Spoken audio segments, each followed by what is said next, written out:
I actually feel that storytelling is the path to healing humanity. And that feels like a very big call. But when we use our voice and when we use it with pure intention, and when we really come to the table of, I'm sharing my story not for myself, but to help someone else see themselves in my story, that they can see what is possible. They can see that there is hope on the other side of what I have gone through, and they can see themselves in that story. There is this gift that comes not only from a healing perspective, but also from a possibility perspective. Welcome to How to Trust Yourself, the podcast for anyone who's done with the endless second guessing and ready to tune in to your inner guidance. I'm Anna Holtzman, and I get that feeling of trudging through life like you're wading through mud, trying to figure out which way to go. In my 20s, I spent more time asking what should I do with my life than writing about crushes or bad dates in my journal. I've tried on a lot of answers: architecture, publishing, editing reality TV for a decade, and finally landing on therapy and coaching, helping people like you connect with your purpose. But here's the thing I've learned through all those twists and turns. Trusting yourself is the key to moving forward, even when the path feels messy. So if you're ready to stop doubting yourself and start listening to your gut, you're in the right place. Let's dive in. Welcome back, dear listener. If you have ever felt that pull to speak, whether it's on a stage, a podcast, in your business, or even just more honestly in your life, and at the very same time you felt like your entire nervous system wants to crawl under a blanket and never come out, then this episode is for you. Today, I'm talking with someone who has had a huge personal impact on me and my own voice, Chantelle Adams. Chantelle is a professional speaker turned storyologist, speech stylist, and courage igniter who has delivered over 1,000 talks, built a six-figure speaking business, and even jumped out of a plane to raise $10,000 to build a school in Nicaragua. But what I love most about Chantelle isn't her resume. It's the way that she helps you see that your story is already powerful enough to lead a movement exactly as you are. She's all about helping heart-centered, powerhouse humans find their story, own it, and speak it out loud in a way that feels deeply aligned and not performative. In this conversation, we talk about why speaking matters so much in a world where everyone technically has a voice, what's really underneath the fear of public speaking, and how Chantelle channels when she speaks rather than clinging to a script, plus how you can begin to do that too. If some part of you knows that you're meant to be more visible, but fear keeps slamming on the brakes, I think this episode is going to land in your bones. Let's dive in. Chantelle, it is such a dream to have you here. Thank you so much for being here. I'm so Um, oh excited. my gosh. Thank you for sharing your magic with us, with this audience. Um, for those who are not yet familiar with you and your magic, could you share a bit about what you do and who you help and serve?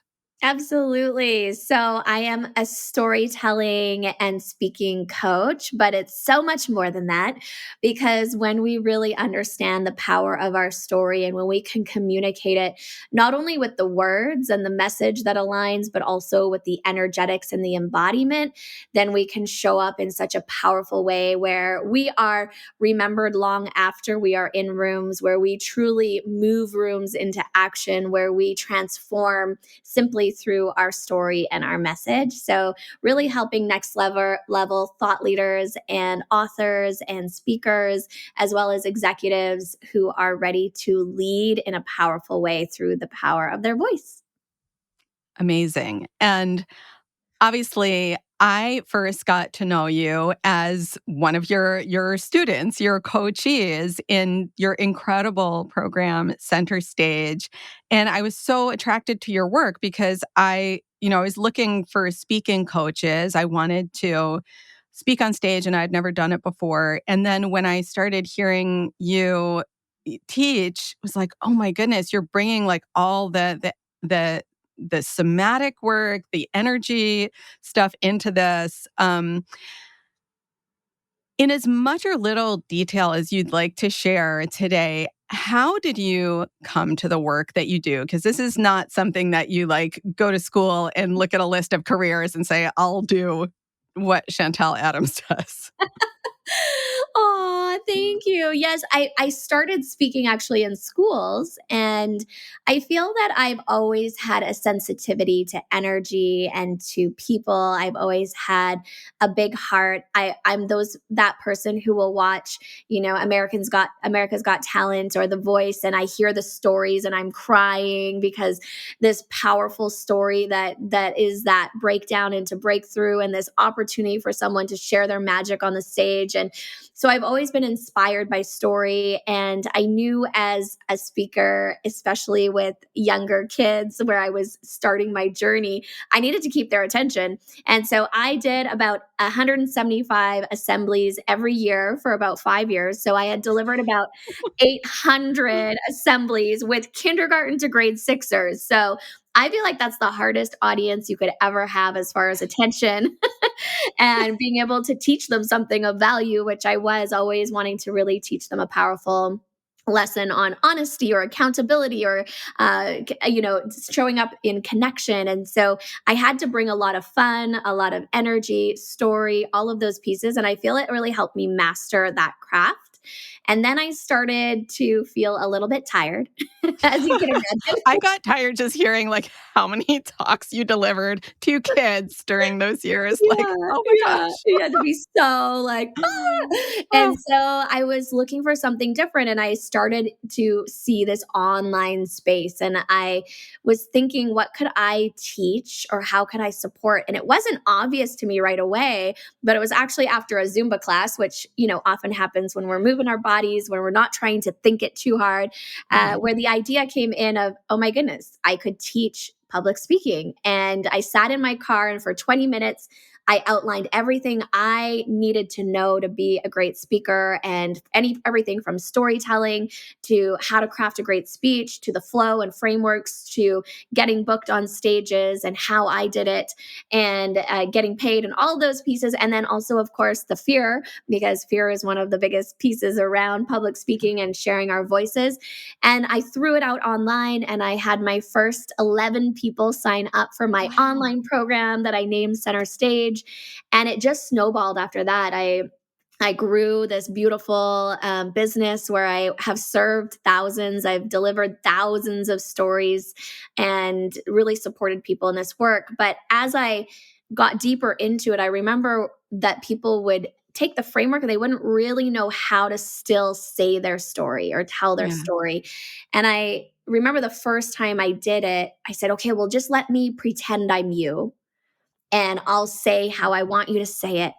And I was in tears, and they were in tears, and everyone on that call was in tears. And I realized that we are all too close to our own stories at times to really see the connections. And my gift is being able to see the connection from our life's experience to our life's work and be able to weave it in a powerful way that brings everything together and makes it so clear to be able to share it, not only from that clarity, but also from that potency and that power of what you're really here to say.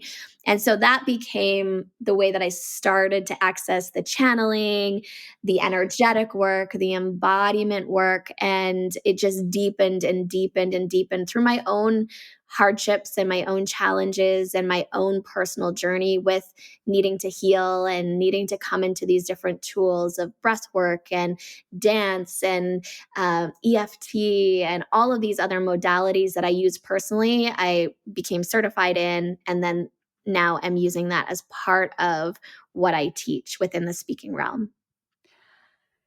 When you described that moment when you first used that gift that you have in one of your earlier center stage programs, where you basically channeled the other person's story through your voice, and they got to hear it back, and you were crying and they were crying, and I got like this visceral shiver ran down my spine at that exact, as you were saying it and you're describing your physical reaction and their physical reaction, and I was having a physical reaction in real time, and I was having flashing back to the story session that I got to do with you, where you told my story back to me. I still feel like the emotion of it in my body. Mm. Like, what is happening in that moment? Like, why am I having a physical reaction right now? Yeah, because I believe that, time is not always linear. And we also have this ability to tap into the frequency of our story, the frequency of our voice, the energetics. Really, it is science. There is science to the sound of our voice. We know that there is healing through sound, that they're even coming out with ways that they are using sound frequency to heal cancer and to shrink tumors. And so there is this ability for us to tap into a memory, to tap into an experience. And even though I wasn't fully doing a story in the way that I normally would, I'm still relaying an experience. And because I'm feeling it so deeply through my memory and my expression, you're also experiencing it. It's just as if I was telling a deeper story, you may not be right there with me, or you haven't actually experienced it. It's not happening right now, but that's where the tears, the emotion, the physicality comes from. And so that's the power of a great storyteller who is connected to the understanding of the energetics of their voice and speaking, is that we can actually transmit energy frequency, and we can transport people into that energy of that experience simply in this moment through our voice. There was something that I'm being reminded of that you described when you were teaching my cohort, and I'm gonna try to like replay it clumsily, and then maybe you can fill it in. Yeah. Um, the way that I remember it is that you said something along the lines of when any of us tells a story, those who are listening, like what will just automatically happen is that the kind of like the card catalog of our own memories, at like us, the listener, our card catalog of our own memories go like tick, tick, tick, tick, tick, and finds the ones that are like emotional and energetic matches for the story being told. And so then our own sense memories are awakened.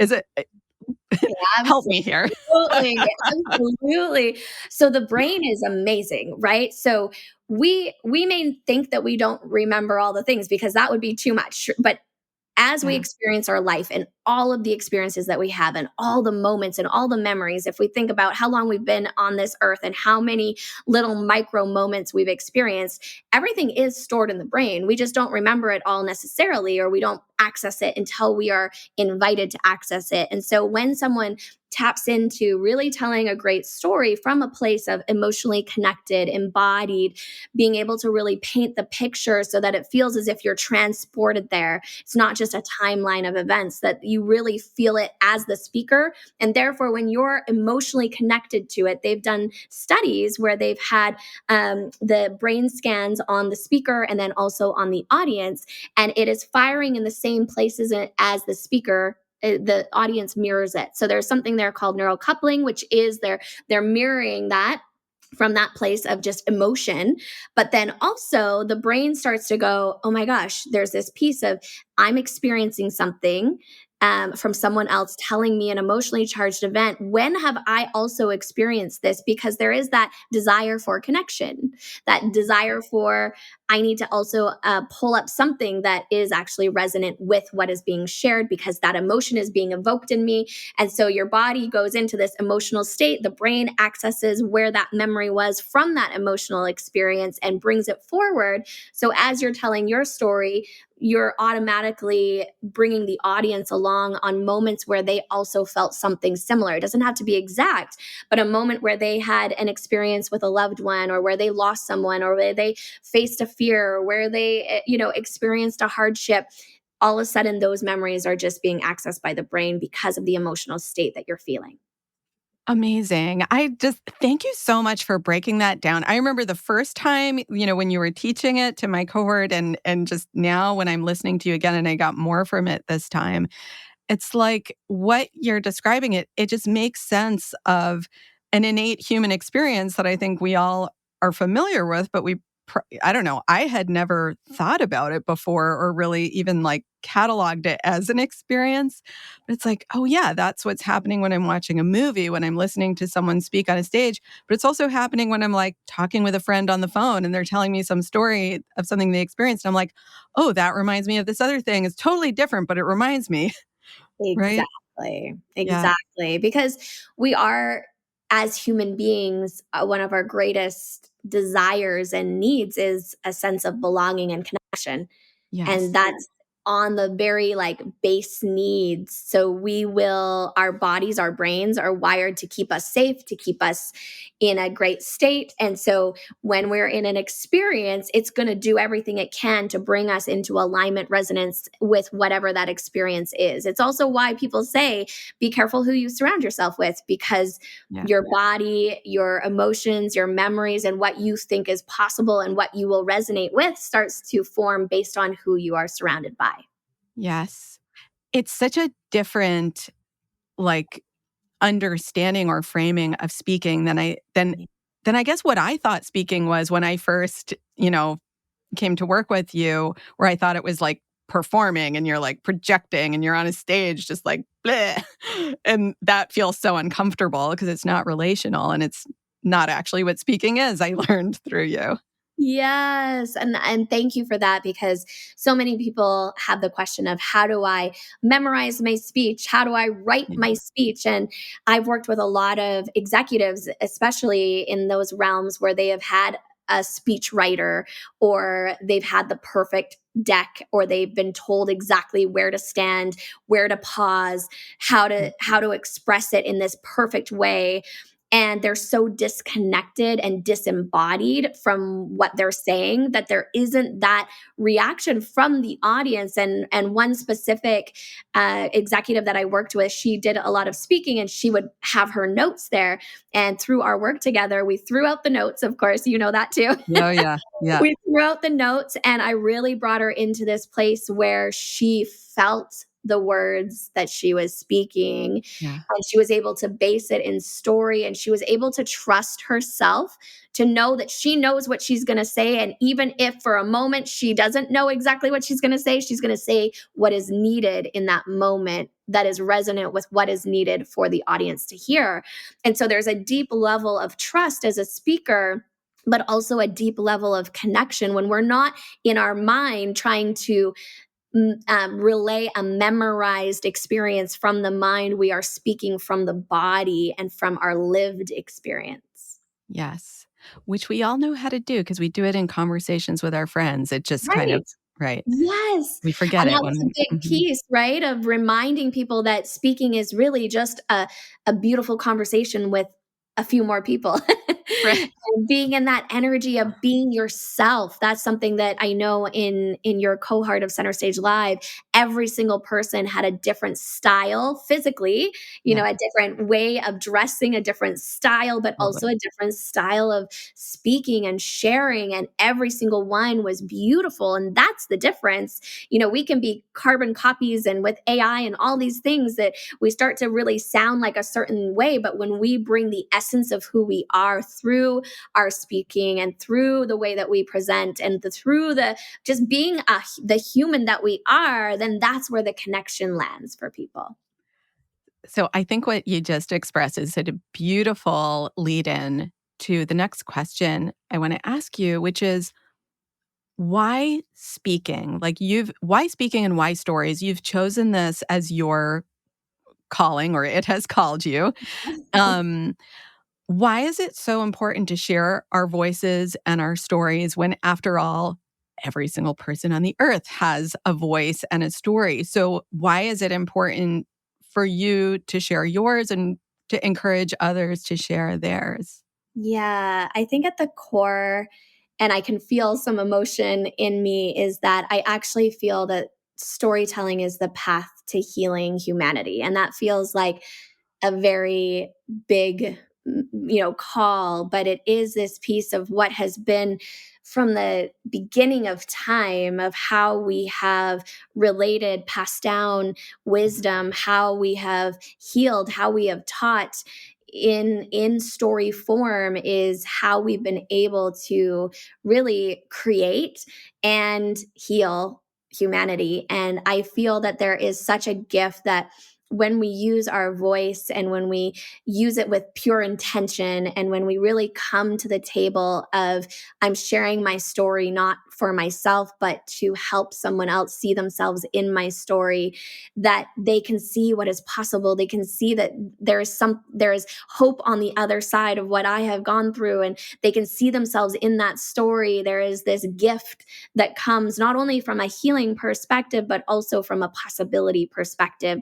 And so as we do that, and also feeling not alone on our journey, because that's the piece that we talked about already, was that we start to make these connections and we start to see ourselves, and then we go, oh, it's not just me. I'm not the only one. I'm not alone. And in that feeling of belonging and connection and depth, we can really truly heal. I love being in your presence, Chantel.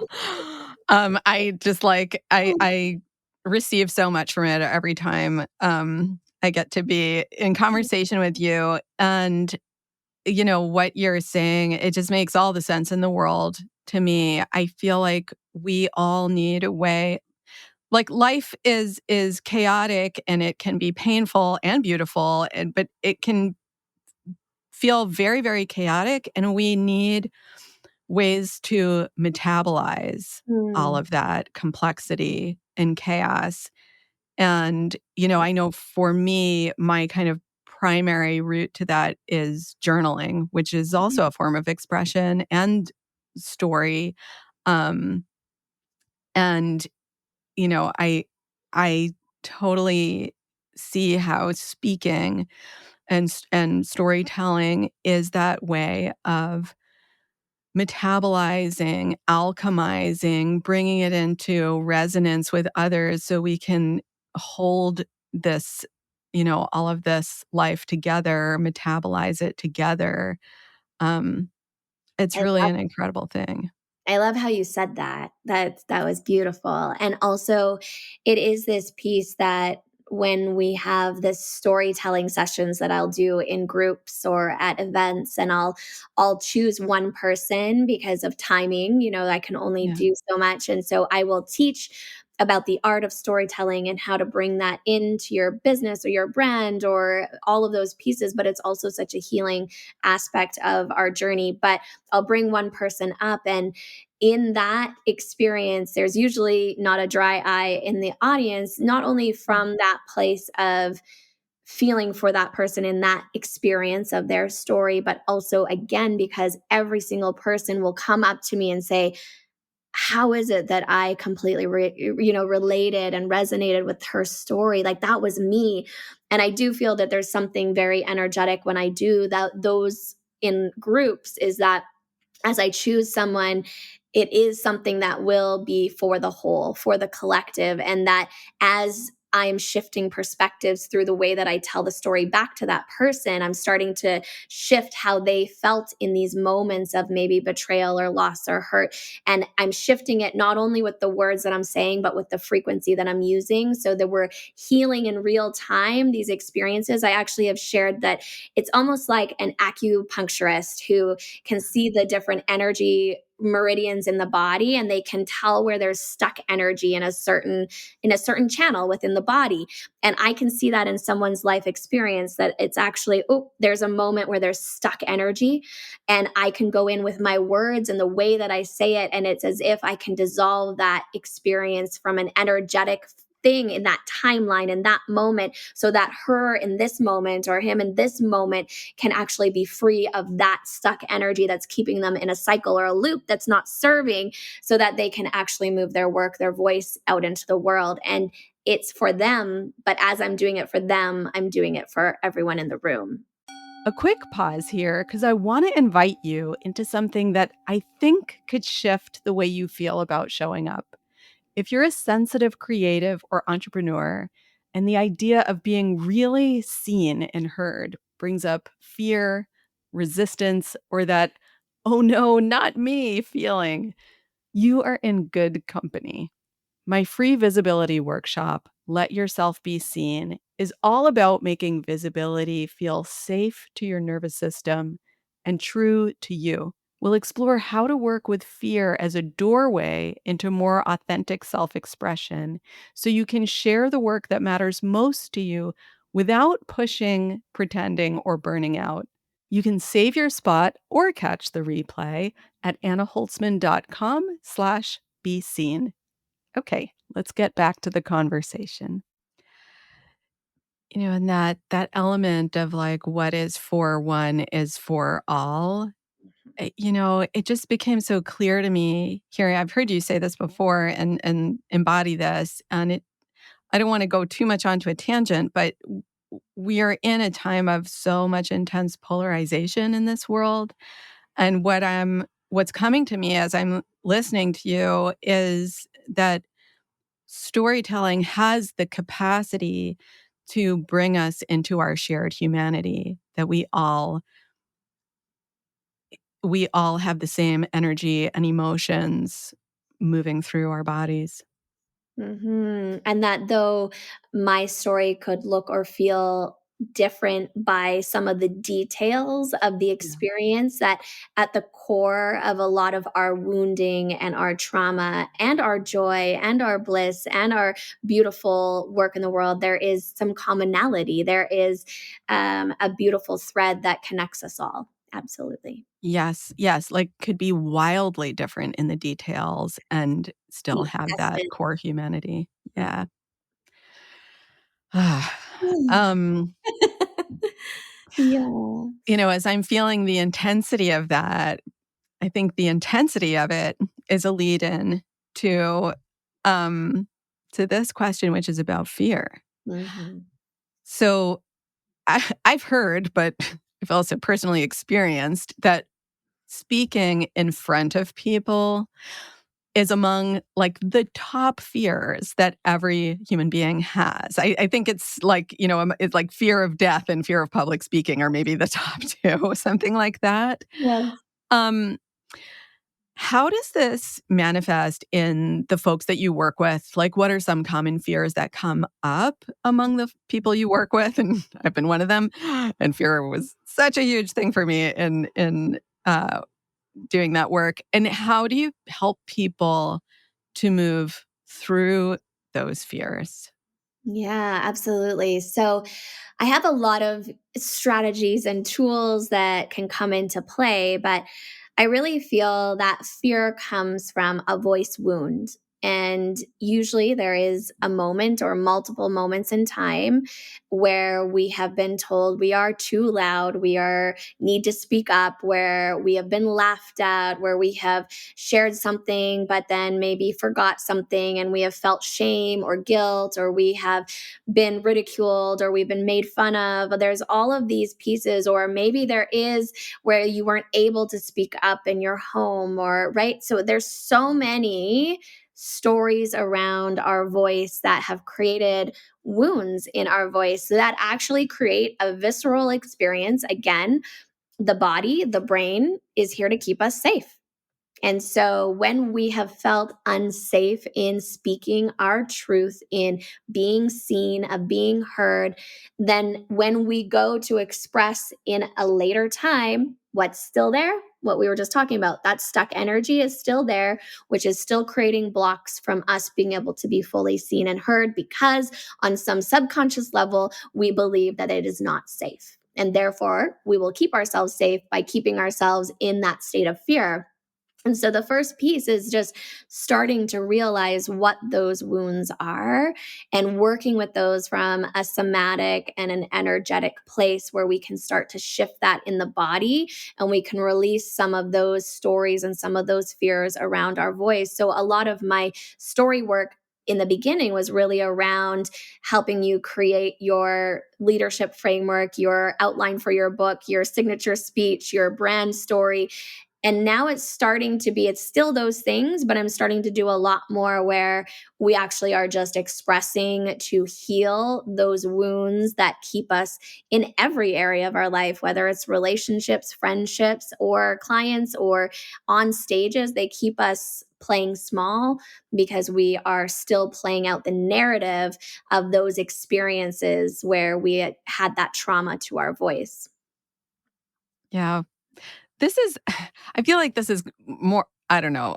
I don't know if there's any answer to this question, but it's just coming to me, so I'll voice it out loud, which is like, why are, voice wounds so universal? And certainly, like, based on different layers of our life experience, our identity, how we present in the world, we can, be prone to experiencing different types of voice wounds. But I do think it's something that is also universal. And I don't know, I'm just kind of sitting in the question of why that is. I don't know what Yeah, comes to this is you. a great question. I feel like what's coming for me is that the very first thing we do is we make sound, right? So we come Yeah. out of the womb and we cry, we make sound. And that sound is our voice showing someone that we need something.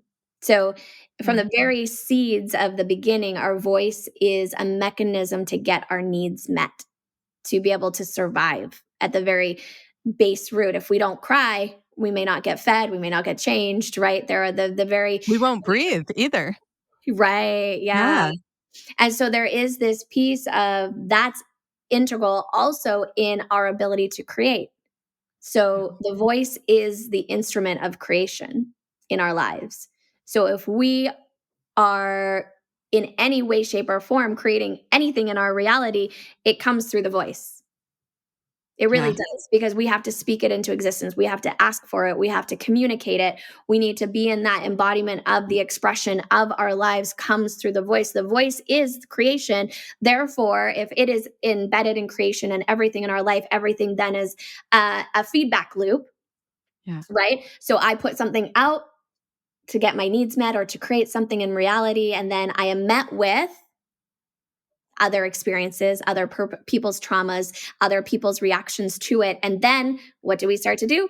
Build a story around, oh, when I put this out into the world, it's not received. It's not safe.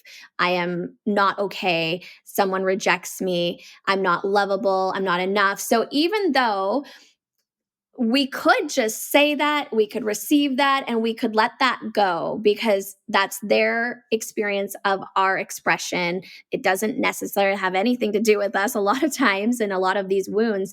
But instead, what we do is we attach to it Yeah. and we make it mean something and we create this big story around it. So storytelling can be powerful, but it also can be something that keeps us stuck. And so in that story, every single one of us has had an experience where our voice has not been received. And it's interesting because it's so universal, but also one person, like for me, my voice became this piece where I was, I was praised a lot for it. And Yeah. another person could be say, and that traumatized me because then I was always looking for that approval. So I made this that I'm not worthy unless I am doing things that receive the validation and the praise and the winning the awards and all the pieces. Someone else having a very different experience of my voice means, that I'm not enough and that I'm too quiet. So it's like, you're too loud, you're too quiet. It's like, no matter what the experience is, we make it mean something about us because we're here to go through life and have these experiences. And the way that we create our reality is through the voice, but also the way that we receive the information is how we're going to grow in this life, which means we signed up to come and have experiences that would test us, would challenge us, would force us into growth. And so when we speak something, every single one of us will create a story that is a challenge or a wound for us to move through so that we can come out on the other side and learn the lesson we're here to learn. Oh my I don't know. gosh. That makes Thank you so much for sharing what came through for you. Because I feel like, I mean, this for me, this is a demonstration of the incredible value of story and why, yeah, why it's not enough just to have like the historical stories that already exist. Like, why yeah. each iteration of storytelling just brings more fullness and more reflection. And I get to understand my own human experience in a new way through hearing your story and then experiencing what rises up for me. And what rose up for me as you were speaking was like through all the work that I've personally done with energy and nervous system and all that, like I've come to sort of see the life experience through this lens that there are these two energies that are doing a dance with each other and sometimes trying to clobber each other, but at their best, they're really dancing with each other. And it's life energy. And I think voice is a manifestation of life energy. I kind of got that as I was listening to you. And then the other energy is fear, which can be a hindrance, but it can also shape things in a helpful way, right? If we just have unmitigated energy with no um, channel to shape it, it can be chaotic and explosive. And if we just have the fear, it can feel very tight and stuck and dangerous in its own way. And I sort of think of like fear is the brakes and life energy is the gas. And to drive a car, we need both. And and then I had this memory pop up of when I was first learning to drive, and my dad was sitting in the passenger seat. And every time he got scared at my gas, he would press his phantom brakes, and then I would get scared and clench up. Yes. Yes, because then you Yeah. were reacting to his reaction, which Yep. wasn't really your fear, but you took on his fear, which Yeah. is also we're here to bump up against each other, and I love how you brought this into a beautiful analogy and metaphor. I love that, and it is this piece of you're right, if we don't have contrast in life, we're not gonna grow. We came here as souls to experience a human experience, and it's not just always rainbows and butterflies and unicorns and also Yeah. it gets to be beautiful in the evolution of facing those fears, of navigating those edges. I mean, you coming through the experience of Center Stage Live and having so much visceral fear of standing on that stage, and then you kept meeting it. And I remember one time you said, I've never spoken longer than XYZ. I think you said, I've never spoken Yeah. longer than 5 minutes. And I said, is that true? Is that true? You called me on it. So this is another piece of coming up to our edges, but also getting curious about the stories we're telling to help us to move through that fear. Is that actually true? And so I said to you, I think you've had long conversations with friends. I think you have spoken on podcasts where you've talked for an hour. And so where is this belief that 15 minutes on stage is something you're not capable of doing? And so it's this invitation into challenging the beliefs and the stories that we're creating, that why we can't do something or why it's not okay or why we're not enough is another great way to get us through that fear, to say, is that really true that I haven't ever spoken in my life? No, you've used your voice all the time. And so bringing it to that place, you're like, oh, it normalizes it Yeah. versus, oh my gosh, I'm going to be on stage with a microphone and I've never done that before. It's like, oh, where have I spoken before? Where have I talked longer than 15 minutes before? Where can I find the evidence of these experiences in my, that I can build this belief that I have done this, that it doesn't have to be scary, that I did make it through, that I did overcome. And so I think that's a really beautiful thing too, to come into that place of the experience that we're having, that we need that fear, because for you, on the other side of having that experience was you standing on that stage, absolutely owning it without Yeah. your notes, without, right? And just being so present to what needed to show up. And the beauty of that experience for you coming into it wasn't just about standing on that stage, it was about who you became in the process, but also Yeah. about the deep trust that you created with your own voice and your ability to express and be seen and witnessed. That was the transformation. Absolutely. I remember saying and feeling after walking off that stage, it wasn't about like that speech or how that speech went or whatever. Like I walked off feeling 10 feet taller because like my just capacity to be with myself had expanded. Woo! Yes. Yeah. Absolutely. And that's the process of having both, right? The desire to speak, which is your like Yeah. life force experience, and this little bit of the break that was coming up in that shape of fear that came from a voice wound that we had to dive into of why you were feeling that way, and where those visibility pieces were coming in that were feeling sticky for yourself, so that you Yeah. could show up on that stage and not just self-sabotage in a way that would have perpetuated the cycle of the belief that you aren't able to speak. If you hadn't showed up in the way that you did, if you hadn't come with your fears, if you hadn't voiced what you were navigating, if you didn't allow me to hold you in that, if you didn't, ask for the support when you needed it, if you didn't commit to showing up to this desire and this dream in the way that you knew you could, then you might have shown up and felt not 10 feet tall. It might have been a very different experience that would have perpetuated the belief that I cannot hold that microphone. And actually, I know the work that you're doing now in this realm came because of the experience that you had both personally through your whole journey of everything, because all the tools that you've been building along the way, but then this opportunity for you to step there in your own visibility and feel what that felt like, then of course you want that for other people. Yeah. So you've shared about two like really powerful tools that you use to help people move through that fear of speaking. One is like doing that story wound work or that voice wound work. Another is like normalizing the act of speaking.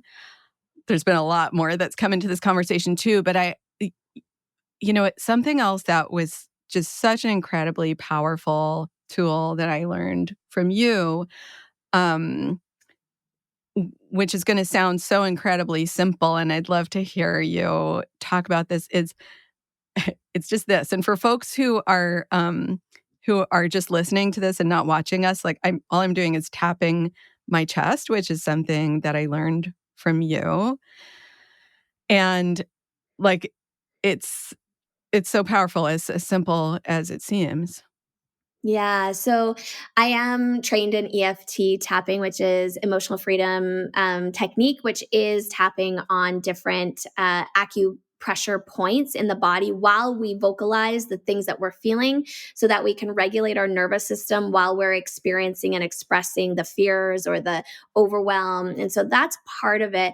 But there was also this deeper part where I wouldn't necessarily take you through a whole EFT experience. It was really about bringing you into your body, because where I believe a lot of the storytelling that is not serving and a lot of the fears come from our mind, and our mind looping, looping, looping, which we have heard before, right? Fear is something that hasn't happened yet. It's thinking about in the future. And anxiety is, the other way of things that have happened. And so there's this piece of where fear and anxiety live is not in the present moment. And so what happens that where I'm like, just tap on your chest for a moment. You feel your body, you feel the sensation. It brings you, especially because it's close to your heart. So it actually physically is bringing your focus out of the mind down into the body and into the heart, specifically into that heart region. And it's helping you will take a deeper breath. You'll start to slow down your thoughts because you're now focused somewhere else. So it's a pattern interrupt that also brings you into the present moment because you're with your body. Yeah.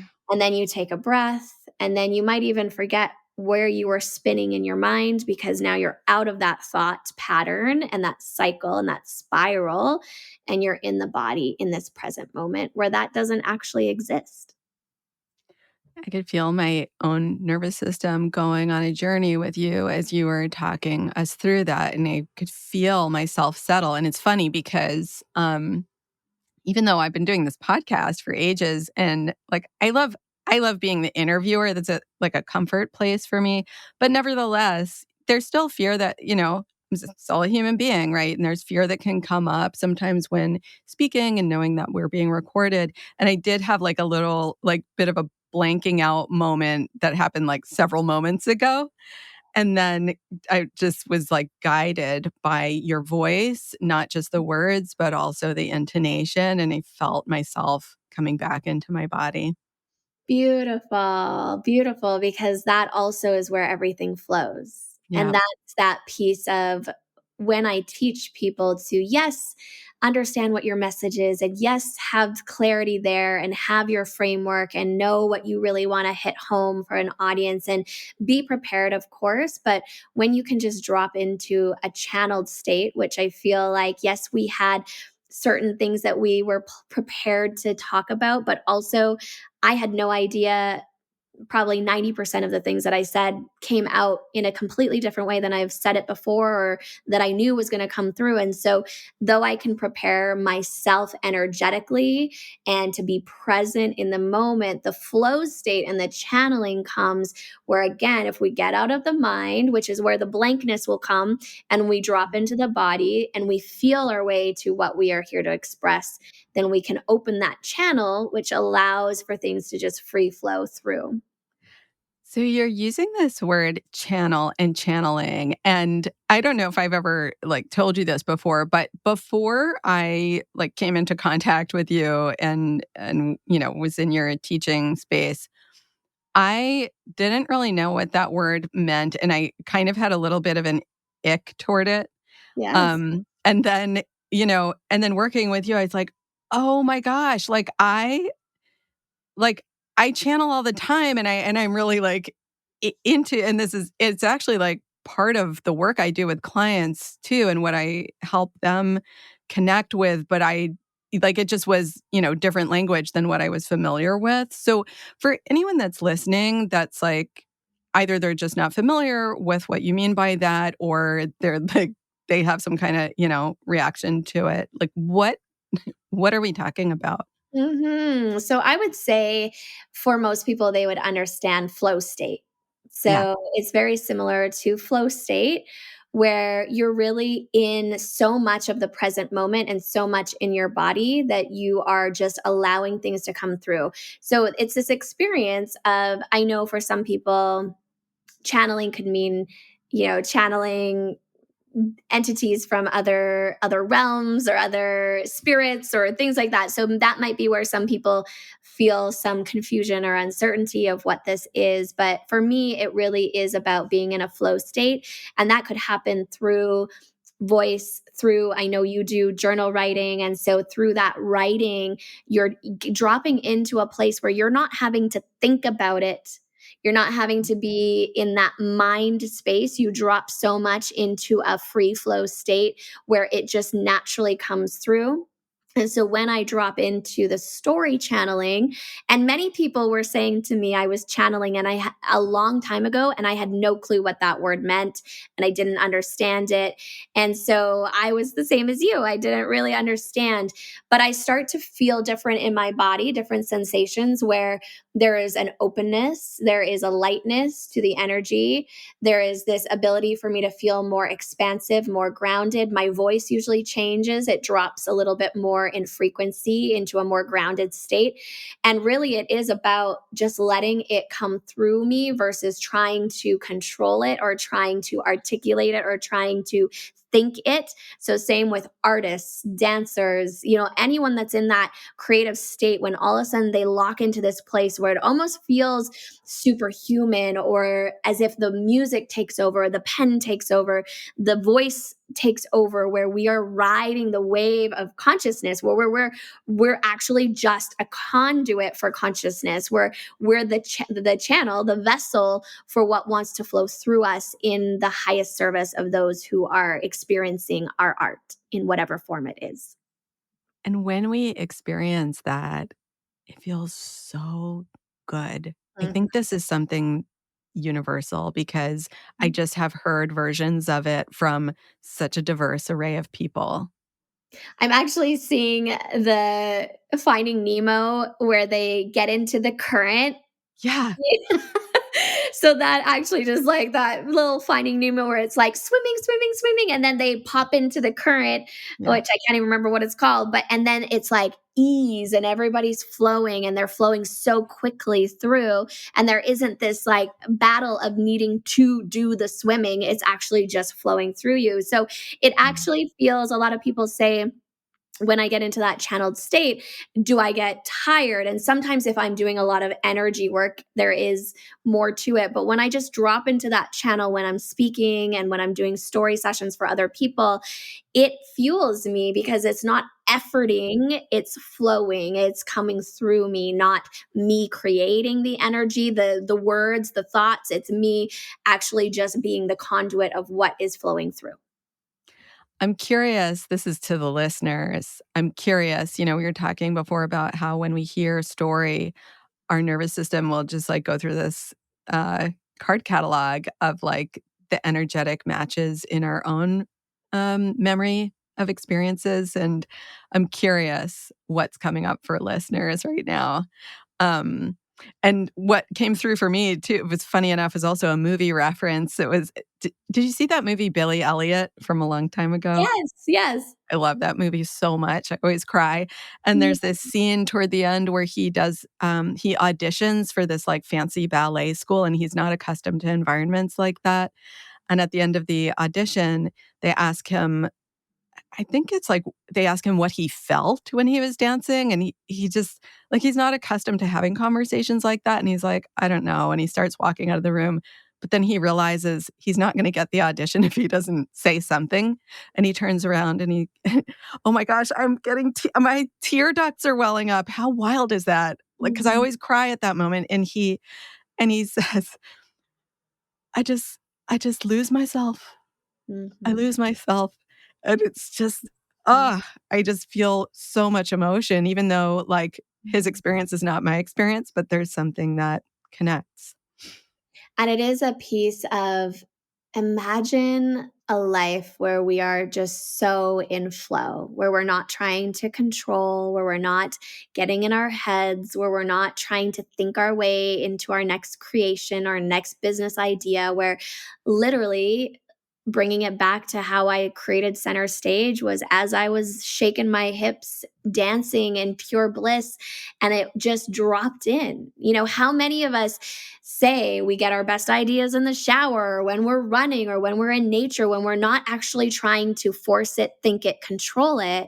Yeah. And so, how different could life be if we allowed more states of flow and completely losing ourselves in the sense of giving ourselves to what is and not trying to manage, control, or create anything other than just what is and how freeing that is to be able that's where I feel that emotion is also of how freeing it is to be an experience where we just are.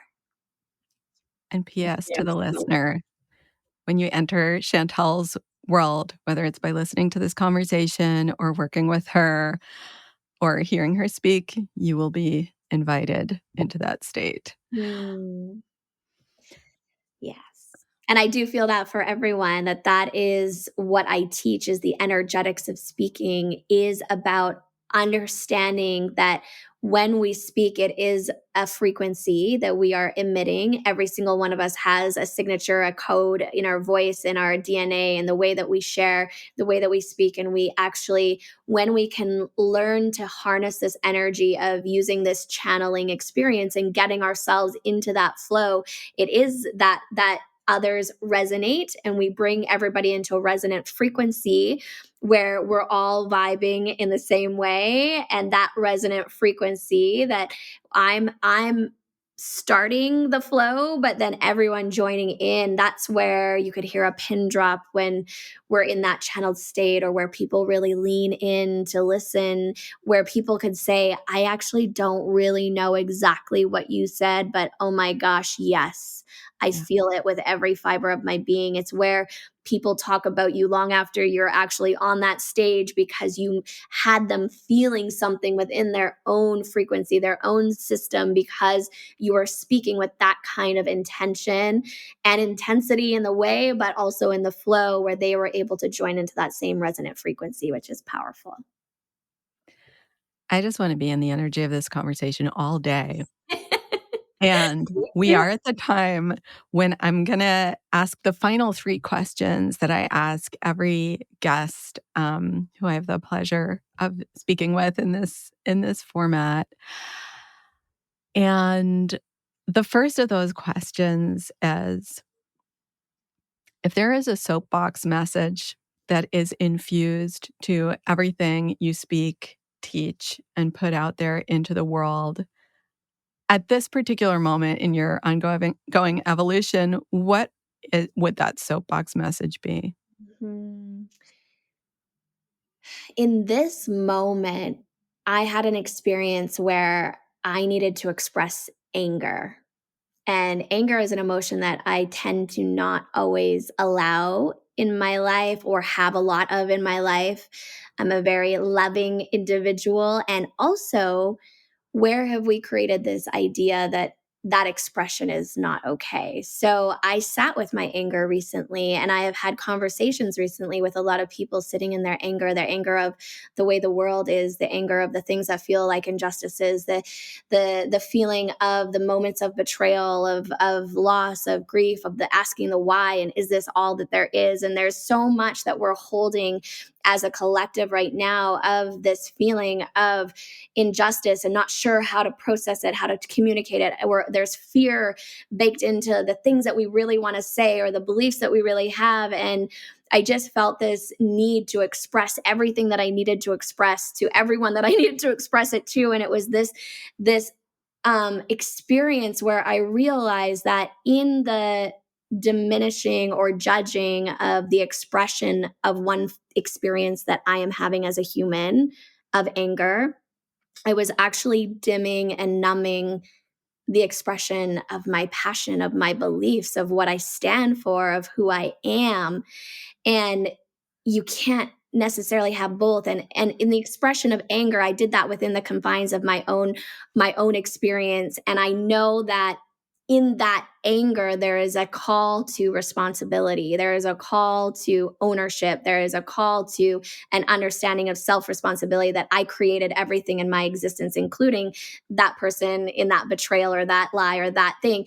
I created it somehow energetically. And therefore, it's my job to speak it, transmute it, heal it, and learn from it. And in that, I gained so much on what I'm really here to say. And I release so much around that it's not okay to speak up for what matters in my life, what I care about, what I believe. And there can be a lot in the space of visibility that we can be afraid of saying something wrong or hurting someone or having a different point of view or coming into a place where we might be canceled, or that there's this energy of that. And therefore I feel so many people are suppressing the truth that they are here to speak in the world. And I just feel like we are being called right now. It's a shakeup, it's a shakedown of no longer censoring ourselves, of truly coming into a place from love. We need to do our own work with our own wounds first. I do believe that. Then we can come to this place of real fire and real truth. And we're done with the same old conversations and being vanilla in what we share and not sharing the full truth or the full realness of our experience, that people are craving the realness of all of it, not just the shiny and the beautiful and the successful and the outcomes, but the journey that it took for us to get there. And every single one of us has navigated hard times. And yet, what do we share on social media? What do we share? We share the glamorous and the beautiful, and very rarely do we share the raw and the parts of us that feel like we are in anger or grief or shame. And how beautiful it would be if we could just be all of us. And so it's a call to, wherever you're diminishing your voice in one area, you're diminishing it in another. And until we accept all parts of our voice, of our message, of our truth, of our story, and we are no longer afraid to share every piece of it, we will be dimming our light. We will not be at our fullest expression until that moment of reclamation. Amen. Woo! This is that pin drop moment for me. Yeah. And this visual came to me as I was receiving what was coming through you of like this sort of fetid cesspool dam opening up and flowing into a healthy flowing river. Yeah, we need it. We need all of our voices. Yeah. Mm. And what's real and what's alive in us without shame. For the listener who is receiving this conversation and who is feeling inspired, uplifted, and called to take action and also share their own voice and their own story. They're also feeling a lot of fear, a lot of overwhelm, not knowing even like where to start or take the first step. What words of encouragement do you have to that listener? Hmm. I think what started this whole entrepreneurial journey for me was when I decided to fall 10,000 feet and face one of my biggest fears, which is the fear of heights. At the time, I know there's many more deeper fears, like the fear of abandonment and all those pieces. But at the time, that's where I was at on my journey, is facing that fear. I fell 10,000 feet to raise $10,000 to build a school in Nicaragua. And I remember I could have turned back so many times if it was just about me, but in making it bigger than me, in making my why bigger than my fear, in coming into a place where it was about something so much bigger than just my own fear, I was able to get on that plane with that ex-Russia militia guy strapped to my back and fly up in that plane and step out on this tiny little platform and look down 10,000 feet.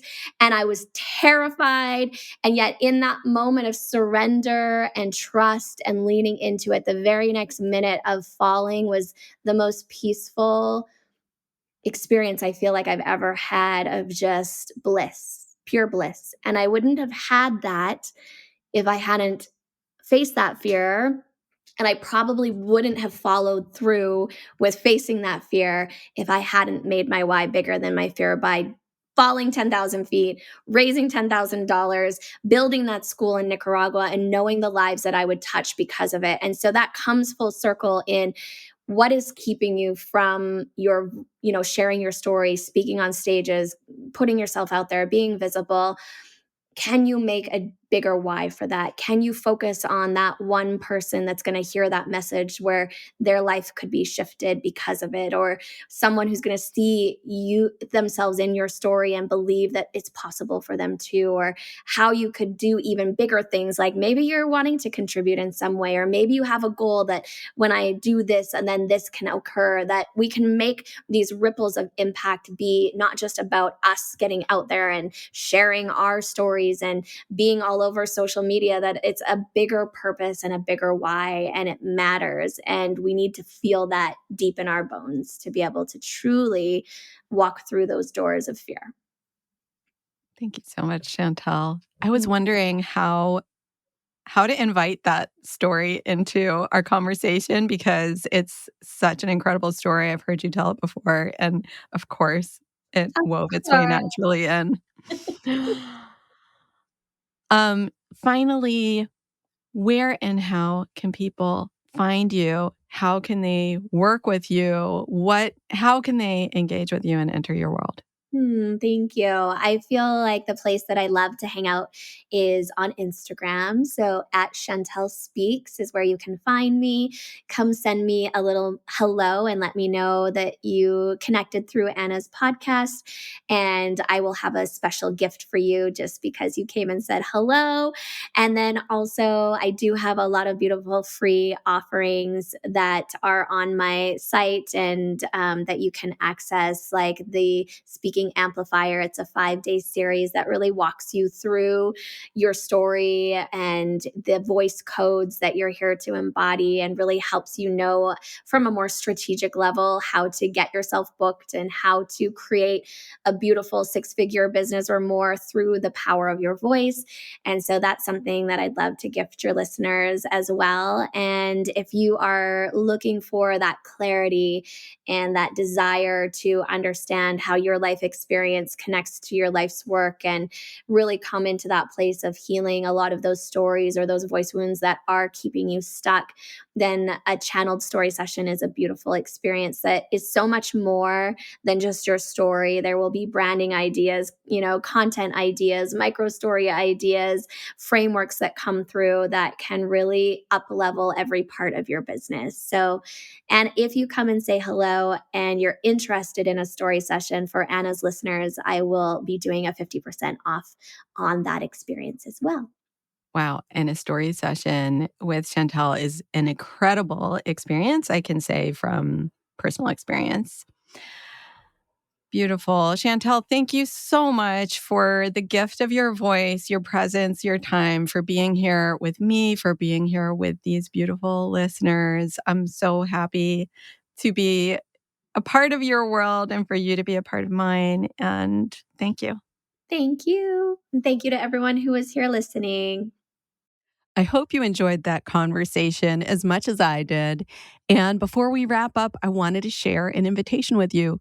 If you've been circling a change in your business, in your creative practice, or a new version of yourself that you haven't fully stepped into yet, I want you to know that you do not have to go it alone. Stepping into something new can feel scary, but it's a lot less scary and a lot more supportive when you have a community around you as you take things one step at a time. Seen and Safe is my twice monthly group for sensitive creatives, practitioners, and entrepreneurs who are navigating fear, identity shifts, and visibility in a way that's grounded and nervous system aware. Enrollment is open now through January 26th or until spots are filled. The group is intentionally small to keep it intimate. And if you're curious but not ready to commit yet, I'm also hosting a free live workshop on January 20th where you can get a feel for the work and hang out with me in real time. And I would love to see you there. You'll find links to join, to learn more, or ask questions in the show notes. And no matter what, I hope this conversation inspires you to take that one next step in your process. Thanks for being here, and until next time, take good care. If you enjoyed today's episode, please do me a favor. Hit that follow button so you don't miss a thing, and leave a rating or review. It helps more people find this show, and honestly, it makes my day. And if you're looking for more ways to trust yourself and start listening to that gut instinct of yours, come hang out with me on Instagram at Anna_Holtzman. Let's keep the conversation going.